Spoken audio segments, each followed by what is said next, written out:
நிறைய பேருக்கு வெண்மணினா என்னன்னே தெரியாது. வெண்மணி என்பது நம் உடலில் ஒரு இதயத்தில் அடிபட்ட மாதிரியான ஒரு சம்பவம் நிகழ்வு. 6 மணிக்கு இந்த கலவரம் நடக்குது. 6 மணிக்கு கலவரம் நடக்கப்படும் பொழுது பக்கிரிசாமி கொல்லப்படுறாரு. அப்போ ஊரெல்லாம் நம்ம ஆளுகளை கொண்டுட்டாங்கன்றதுக்காக தலித் மேல ஒரு வன்முறையை கட்டவிழ்க்கிறாங்க. 10 மணிக்கு அந்த வீடு எரிக்கப்படுகிறது. காவல்துறை கீழ்வேலூர்ல இருந்து காவல்துறை கிட்டத்தட்ட 3 கிலோமீட்டர் தான். 3 கிலோமீட்டர்ல இருந்து அந்த ஊருக்கு சேர்ற தொலைவு கீழ்வெண்மணிக்கு வர்ற நேரம் பார்த்தீங்கன்னா இரவு 12 மணி. அதன் பிறகு வழக்கு போடுறாங்க.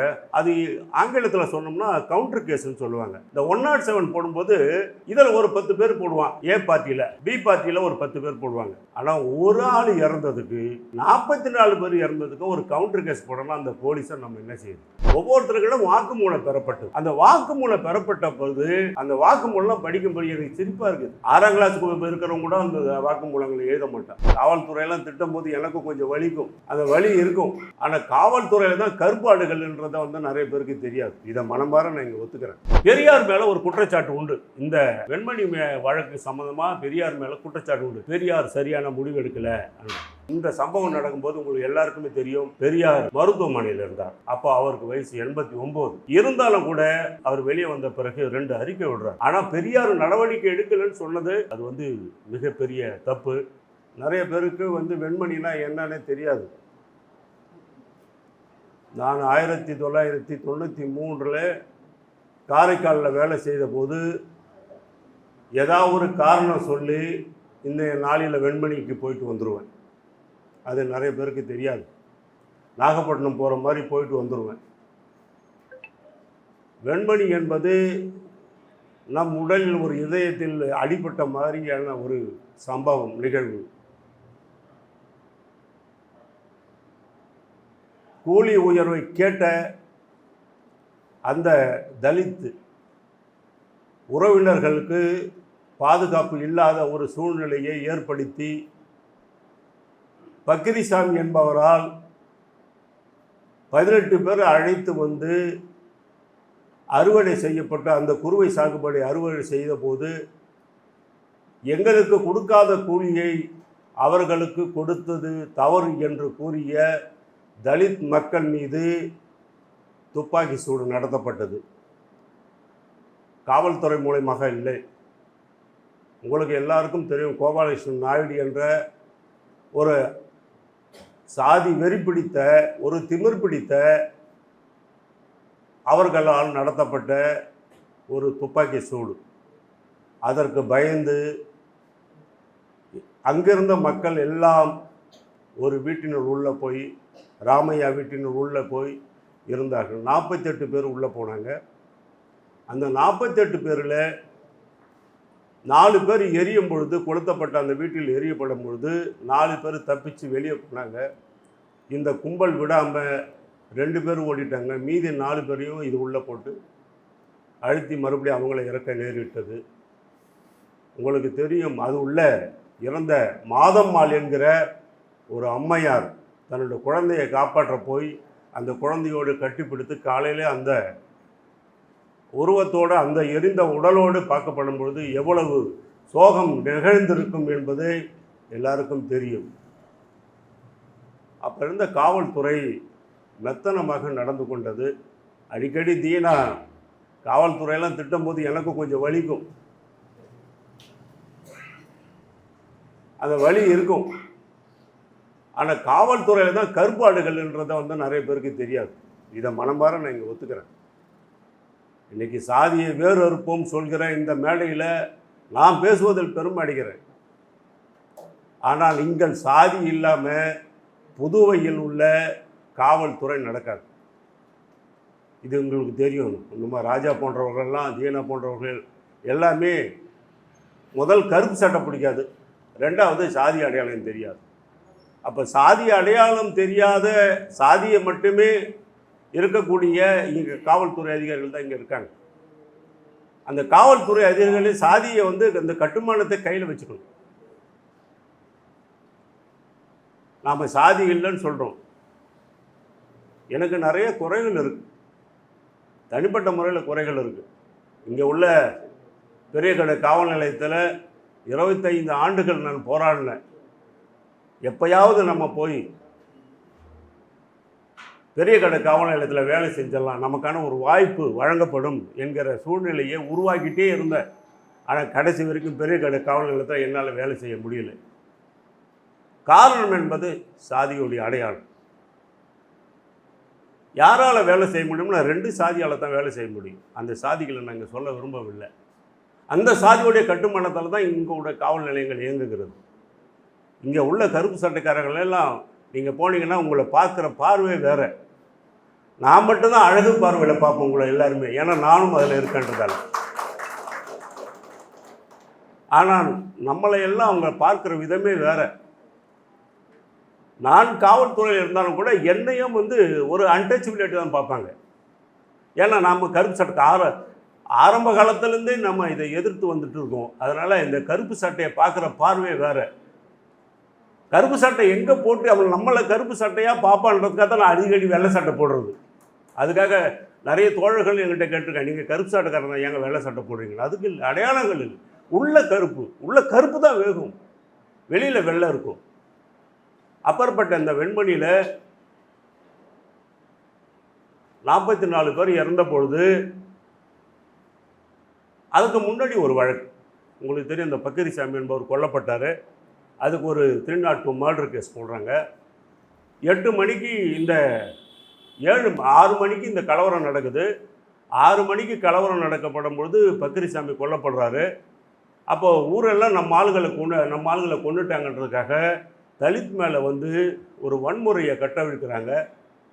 8 மணிக்கு இந்த இந்த வேகம் நடக்குது. அந்த இங்கிலீஷில் சொன்ன இந்த டென்ஷன் ப்ரிவைலிங் சொல்லுவாங்க. 10 மணிக்கு அந்த வீடு எரிக்கப்படுகிறது. காவல்துறை கீழ்வேலூர்லேருந்து காவல்துறை கிட்டத்தட்ட 3 கிலோமீட்டர் தான். 3 கிலோமீட்டர்லேருந்து அந்த ஊருக்கு சேர்ற தொலைவு கீழ்வெண்மணிக்கு வர்ற நேரம் பார்த்திங்கன்னா இரவு 12 மணி. 12 மணியில் இவ்வளோ பெரிய உடல்கள் எரிக்கப்பட்டதுன்றது அந்த காவல்துறைக்கு தெரியாமல் போனது. காலையில் தான் அந்த காவல்துறை சேர்ந்தவர்களுக்கு தெரியும். காரணம் உங்களுக்கு எல்லாருக்குமே தெரியும், காவல்துறை வேலை செய்யவே இல்லைங்க. காவல்துறை பொறுத்த எரிக்கட்டுமே, நம்ம பார்த்துருமே. நான் இது வரைக்கும் வேலை செய்து என்னுடைய 38 ஆண்டு காலத்தில் இது வரைக்கும் எந்த உயிரும் போகக்கூடாதுன்னு நினைக்கிறவன் நான்.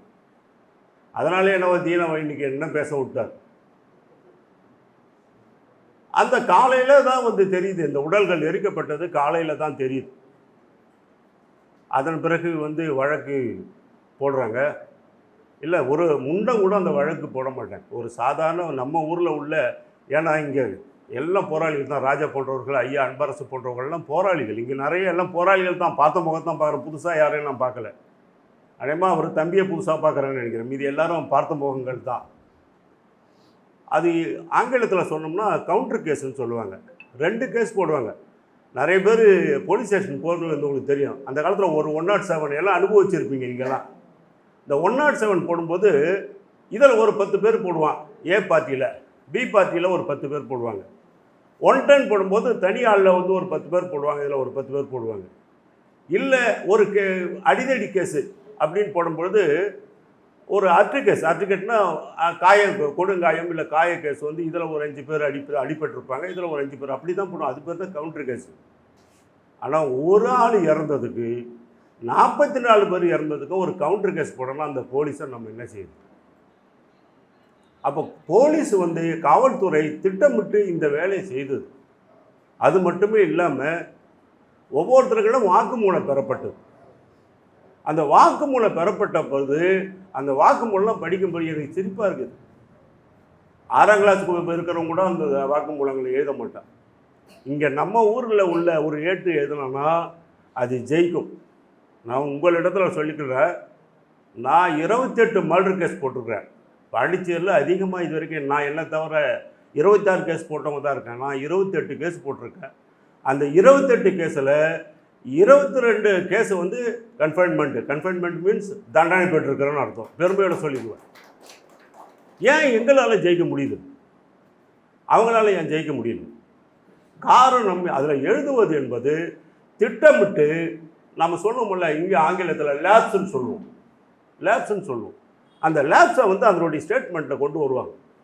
அது நமக்கு தெரியாது. நம்ம வந்து வெட்டினோமா, கேஸ் போட்டோமா, அப்போ உள்ள வக்கீல்கள் வந்து திருநாட்டு போட்டாங்களா அப்படின்ற சூழ்நிலை போடும். ஆனால் அந்த காலத்தில் வந்து பார்த்தீங்கன்னா 1968 எல்லாருமே வந்து கொச்சினுக்கு மேக்சிமம் மெம்பர் வந்து எல்லாம் கொச்சினுக்கு போயிட்டாங்க.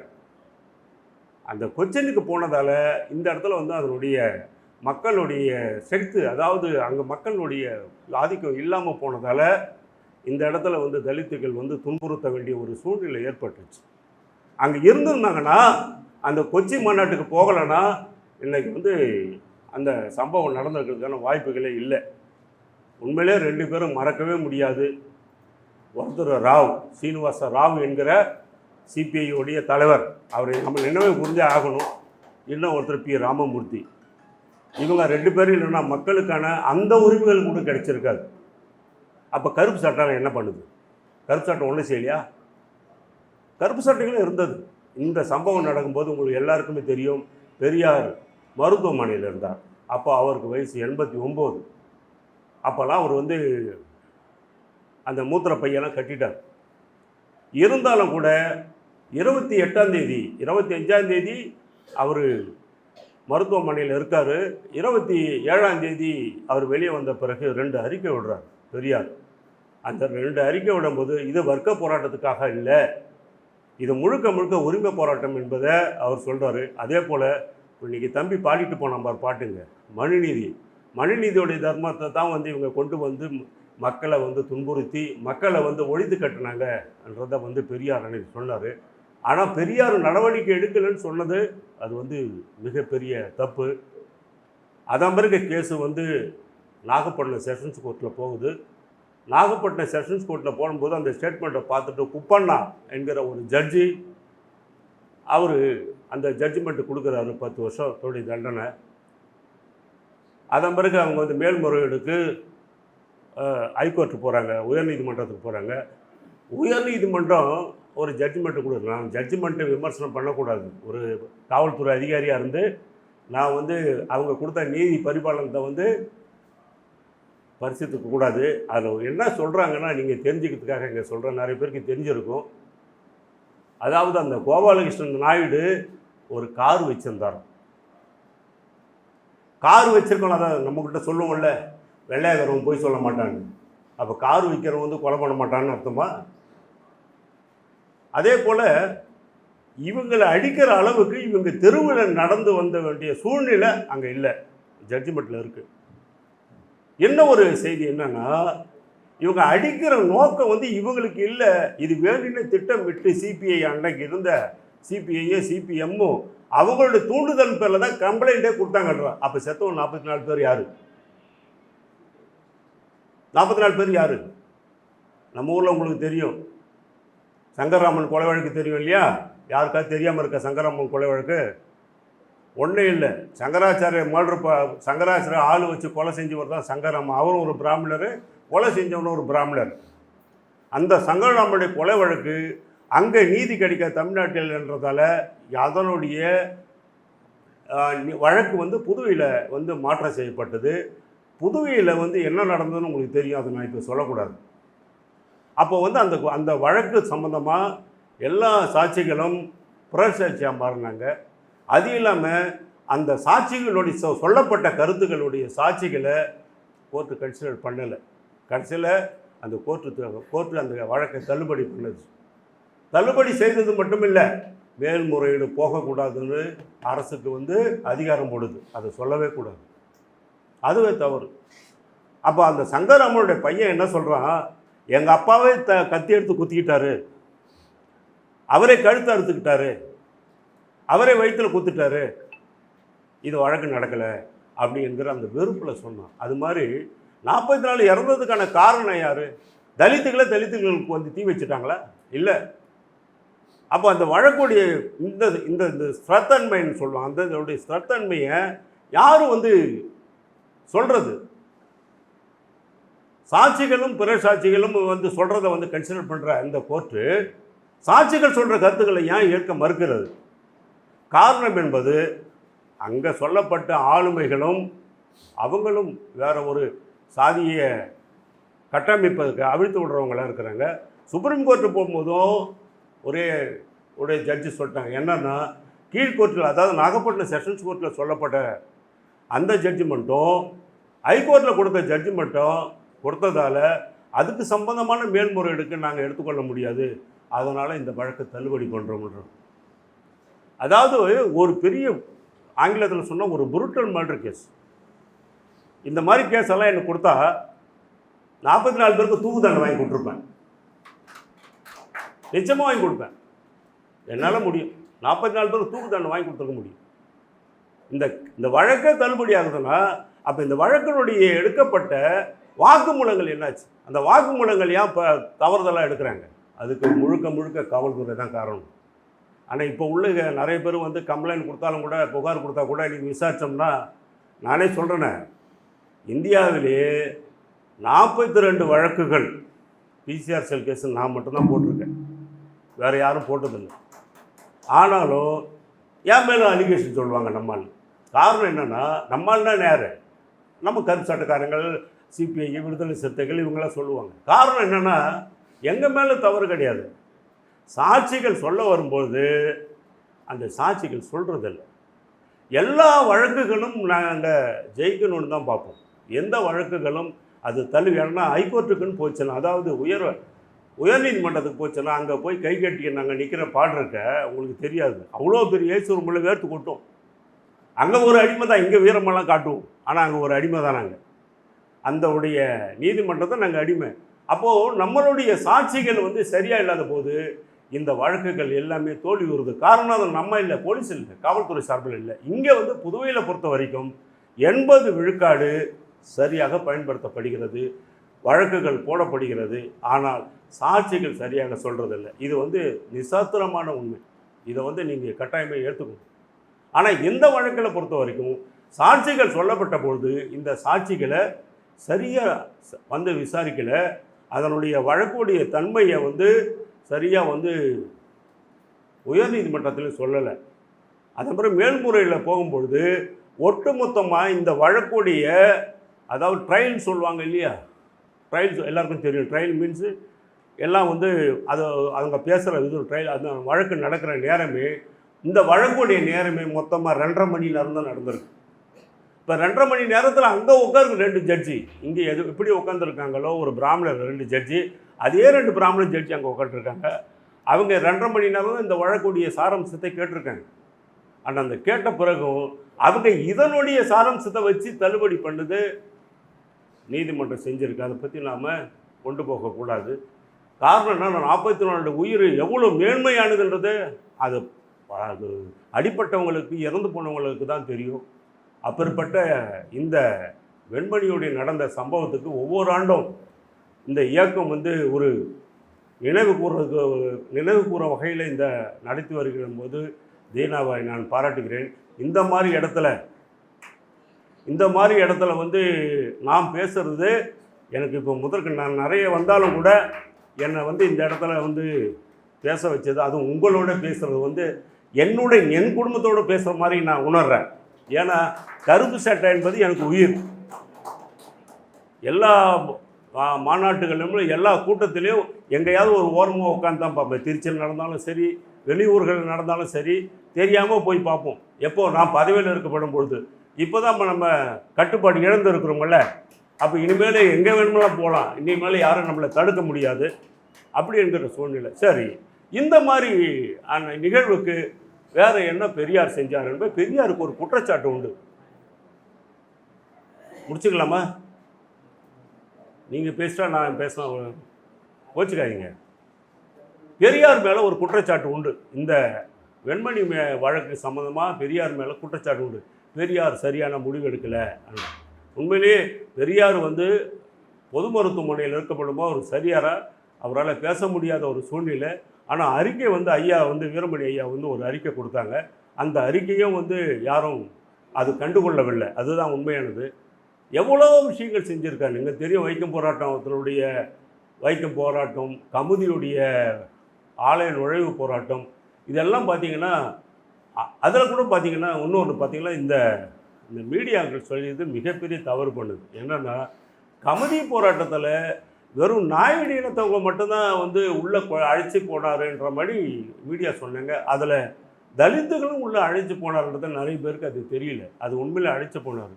ஆனால் அதுக்காக நமக்கு சொல்லப்படுற அந்த வரலாறு பார்த்திங்கன்னா 2 இடத்துலையும் அவர் மண்டை உடைக்கப்பட்டு 2 இடங்கள்லையும் அவர் செருப்பாலேயே அடித்தாங்க. இந்த வார்த்தை சொல்லக்கூடாதுன்னு நினச்சேன். அவர் அதுக்காக அடிப்பட்டார். அப்பேற்பட்ட ஒரு சூழ்நிலையில் தான் வந்து பெரியார் இருந்தார். பெரியார் முதல் உழைக்கவருக்கும் யாருக்கு உழைக்கணும்னா உண்மையிலேயே ஒவ்வொரு தலித்தும் வந்து நினைத்து பார்க்கக்கூட மிகப்பெரிய தலைவர் அம்பேத்கர்னா அதே போல ஒரு பெரியார். இதை வந்து யாரும் மாற்றக்கூடாது. உங்களுக்கு எல்லாருக்கும் தெரியும், கன்னியாகுமரியில் வந்து ஒரு கிணறு ஒன்று தோண்டினாங்க. அந்த கிணறு தோண்டின பிறகு அந்த கிணற்றுக்கு வந்து பெரியார் தான் வந்து அந்த கிணத்தை திறந்து வைக்கணும்னு சொல்லிட்டு கூப்பிட்டுருக்காங்க. பெரியாரும் அங்கே போயிட்டார். போன பிறகு அந்த கிணத்தை அவர் திறக்கலை. அவர் எல்லாருக்கும் கோபம், ஏன் வந்து அந்த கிணத்தை வந்து அவர் திறக்கலைன்னு, எல்லாம் திறக்க மாட்டேன்னு சொல்லிட்டு போயிட்டார். காரணம் என்னென்னா, உங்களுடைய சேரிக்குள்ளேயே அந்த கிணத்தை நீங்கள் திறந்தீங்கன்னா அது வந்து பொது விஷயம் இல்லை. அந்த கிணத்தை ஊருக்குள்ளே திறங்கன்னு சொல்லிட்டு போயிட்டார். அப்போ ஊருக்குள்ளே திறக்கிற கிணறு தான் உங்களோட வெற்றி. என் வீட்டு தெருவில் என் தெருவில் வைக்கிறதுக்கு பேர் பெரிய செய்திகள் இல்லையே. இப்போ பார்த்தீங்கன்னா லெனின் சீட்டில் லெனின் சேலை வைக்க முடியல. இது எவ்வளோ பெரிய மிகப்பெரிய கொடுமை. 1972 வந்து இதுக்கு தெருக்கு பேர் உங்களுக்கு தெரியும், யாரும் எல்லாம் புதுவை சேர்ந்தவங்க தான். இதுக்கு பேர் மில் ஸ்ட்ரீட் ஆலை வீதி. இங்கே சவானா ஆலைன்றதால இதுக்கு பேர் மில் ஸ்ட்ரீட்டு தான். இப்போ எப்படி டூப்ளெக்ஸ் ஸ்ட்ரீட்டுன்னா யாருக்கு தெரியும்? நேரு வீதின்னு தான் தெரியும். ஆனால் அது ஒரு காலத்தில் டூப்ளெக்ஸ் ஸ்ட்ரீட்டு. அது மாதிரி இந்த இடத்துல ஆலை வீதி அந்த மில் ஸ்ட்ரீட்டு 1972 இது வந்து லெனின் ஸ்ட்ரீட்டாக மாறுச்சு. ஆனால் அந்த லெனின் ஸ்ட்ரீட்டில் ஒரு லெனினோட சிலை வைக்கலைன்னா நம்மளாம் என்ன சொல்கிறோம்? நம்மெல்லாம் போராட்ட காலத்தில் இல்லை என்ற அர்த்தம். போராட நம்ம தயாராக இல்லை என்ற அர்த்தம். அதான் ஒன்று சொல்லுவாங்க தெரியுமா, பூனை இழைச்சி பசங்க எழுதி தொட்டு பிடிச்சி விளையாடுவாங்க. என்றைக்குமே வந்து பூனை இழைச்சி போகக்கூடாது. பிள்ளையார் என்னோடனே எனக்கு ஒரு கதை ஞாபகம் வந்து, பெரியாரோடைய ஐயா தான் எனக்கு நிறைய கதைகள் பெரியார் தான் ஐயா தான் கொடுத்தாரு. உங்களுக்கு தெரியும், பெரியார் சிலை போராட்டத்துக்காக அவரை அரெஸ்ட் பண்ணி கொண்டு போயிட்டாங்க. ட்ரையல் நடக்குது. ஐயா வந்து கேள்வி கேட்குறாரு ஜட்ஜி, பெரியார் சிலையை உடைச்சிங்களா? உடைச்சாங்க. ஐயா நான் சொல்கிறத கொஞ்சம் கேளுங்க. என்னன்னு, நான் யாரோடைய பிள்ளையார் சிலையை உடைக்கல, 2 ரூபாய்க்கு ஒரு சிலையை வாங்கினேன். அந்த சிலையை இங்கே நிற்கிறாங்க பாருங்க காவல்துறை, அவங்க எவ்வளோ ரூபாய்க்கு வாங்கினான்னு கேளுங்க. நீங்கள் எவ்வளோ ரூபாய்க்கு இங்கே வாங்கினீங்கன்னு ஜட்ஜி கேட்டார். நான் 5 ரூபாய்க்கு வாங்கினேன். அந்த சிலையை என்ன செஞ்சாங்கன்னு கேளுங்கன்னாரு. அதுவும் நாங்கள் உடச்சி போயிட்டேங்க.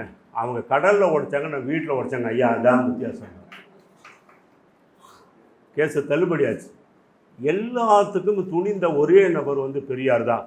அப்பேற்பட்ட பெரியார் இயக்கத்தோடு சேர்ந்து நான் பயணிக்கும் பொழுது நானே கார் ஓட்டின்னு போகிற மாதிரியான ஒரு ஆசைகள் எனக்கு இருக்குது. என்னமோ இங்கே வந்து பார்க்கும் பொழுது, இங்கே பேசப்படும் பொழுது அந்த எண்ணங்கள்லாம் எனக்கு எங்கெங்கேயோ பறக்கிற மாதிரியான ஒரு எண்ணங்கள் இருக்குது. சுவிட்சர்லாந்து இருக்கிற மாதிரி இது எனக்கு. சுவிட்சர்லாந்து போனவங்களுக்கு தான் தெரியும். நான் டிட்லிஸில் மேலே போய் அங்கே போய் சுவிட்சர்லாந்தில் போய் நின்று பார்க்கும்போது பார்த்தேன், நமக்கெல்லாம் பெரியார் அம்பேத்கர் கொடுத்த வாழ்க்கையை டிட்லிஸோடைய மலைப்பகுதியில் போய் நின்று பார்க்கும்பொழுது எனக்கு அது வெளிச்சமாக பட்டுது. அன்னைக்கு இந்த வாழ்க்கை அவர்கள் கொடுத்தது. பெரியார் இல்லை இந்த மாதிரியான ஒரு பேண்ட் சட்டை என்னால் போட்டிருக்க முடியாது. எங்கே போனாலும் ஷூ போட்டு முடியாது. பெரியார் இல்லை அம்பேத்கர் என்ன இதை செஞ்சுருக்க முடியாது. இந்த மாபெரும் தலைவர்களுக்கு கீழே நான் இன்னைக்கு இருக்கிறேன்னா இந்த தலைவர்கள் காட்டின வழி, இந்த தலைவர்கள் கொடுத்த உரிமைகள் என்று சொல்லி இந்த விழாவினுடைய ஐயா சிற்பிராஜன் அவர்களுக்கு இன்றைக்கு பிறந்தநாள் விழா, அதையும் சேர்த்து அவர்களை வாழ்த்துவதில் நான் பெருமை அடைகிறேன். இப்பேற்பட்ட நிகழ்வுக்கு நான் அடிக்கடி தீனா மாதிரி ஆள்கள் கூப்பிடணும். ராஜா என்னை கூப்பிடுறதே கிடையாது. உண்மையிலே இன்றைக்கி வரும்பொழுது நான் அம்பேத்கர் விழா முடிச்சுட்டு வரும்பொழுது அவ்வளோ பெரிய அம்பேத்கர் கூடிய அந்த ஃபோட்டோவில் எல்லாம் ஃபோட்டோ எடுத்துக்கிறதுக்காக எல்லாம் போட்டி போட்டாங்க பாருங்க. எனக்கு ரொம்ப மகிழ்ச்சியாக இருந்தது. அதுக்கு ஒரு சல்யூட் உங்களுக்கு. உண்மையிலேயே ஒரு பெரிய மகிழ்ச்சி. அம்பேத்கர் அப்படியே உயிரோடு கொண்டு வந்து வச்சுருந்தார். நம்ம எல்லாத்தையும் கவனிச்சுட்டு தான் இருப்போம், அதில் கலந்துக்க தான் மாட்டோம்.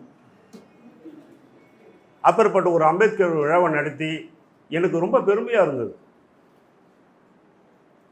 அதனால் இந்த மாதிரியான ஒரு விழாக்கள் என்னை அடிக்கடி வந்து தீனா கூப்பிடணும், மற்றவர்களும் கூப்பிடுங்க, சில கருத்துக்களை சொல்லிட்டு போகலாம். நிறைய செய்திகள் நான் மட்டுமே பேசணும், இன்னும் பேச வேண்டியவங்க இருக்காங்க.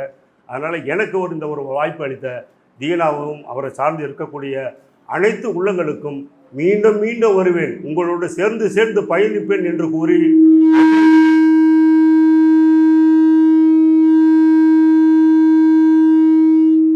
திரும்ப வருவேன் என்று சொல்லி அமர்கிறேன். நன்றி, வணக்கம்.